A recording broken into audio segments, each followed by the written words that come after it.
Eklutna Annie is the name given to an unidentified murder victim whose body was discovered in a wooded area 1 mile south of South Eklutna Lake Road in Eklutna, Anchorage, Alaska, in July 1980. She was aged between 16 and 25 at the time of her death, and her body was discovered several months after her murder. An autopsy report concluded that she had been killed by a single stab wound to the back.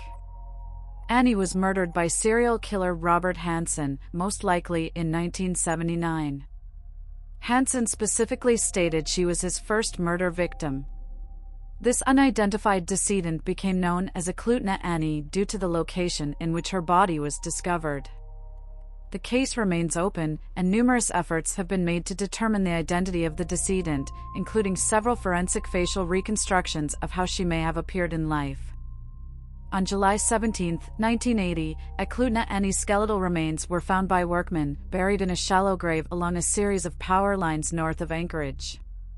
Annie's body was markedly decomposed, indicating her death had occurred months prior. She wore several articles of clothing, including a brown leather hip-length jacket, a light-colored knitted sleeveless shirt, blue jeans, and red, knee-high, high-heeled, zip-up boots. A box of Salem matches were found in a pocket of her jacket, indicating she may have been a smoker.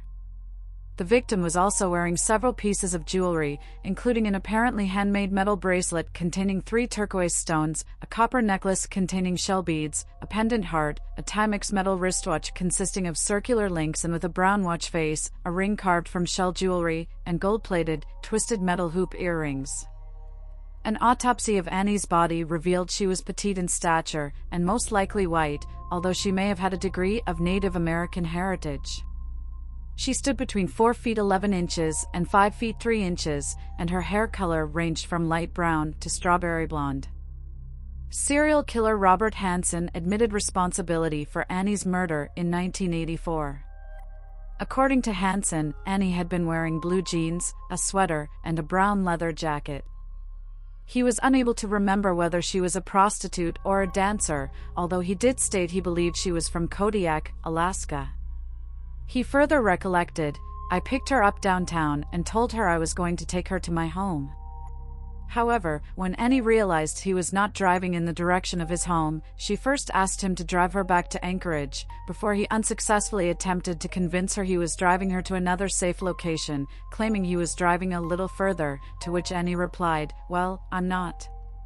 He then attempted to placate her, before pulling a gun, saying, "You do exactly as I say, and you won't get hurt." According to Hansen, he then drove in the direction of Eklutna Lake, with his vehicle eventually becoming stuck on a desolate road as he veered in the direction of a muddy swamp. According to Hansen, he persuaded Annie to help him winch his pickup free from the mud, although, when he began to drive his vehicle free, Annie attempted to run. In response, he chased after her, grabbed her by the hair, and tripped her to the ground. As Annie struggled against his efforts to overpower her, she screamed, "Don't kill me, don't kill me." According to Hansen, he had first attempted to placate Annie as he restrained her, falsely claiming he did not intend to harm her, although she responded, You're going to kill me." He had then stabbed her once in the back with a black-handled buck knife as she lay face down. In 1984, Robert Hansen admitted that he was responsible for the victim's death. He said Annie was either an exotic dancer from a local bar or a prostitute, and that she was his first murder victim, adding that she had been murdered in the fall or early winter of 1979. Hansen was sentenced to 461 years in prison without the possibility of parole for her murder and 3 others. He died in prison in August 2014. To date, her identity has never been discovered.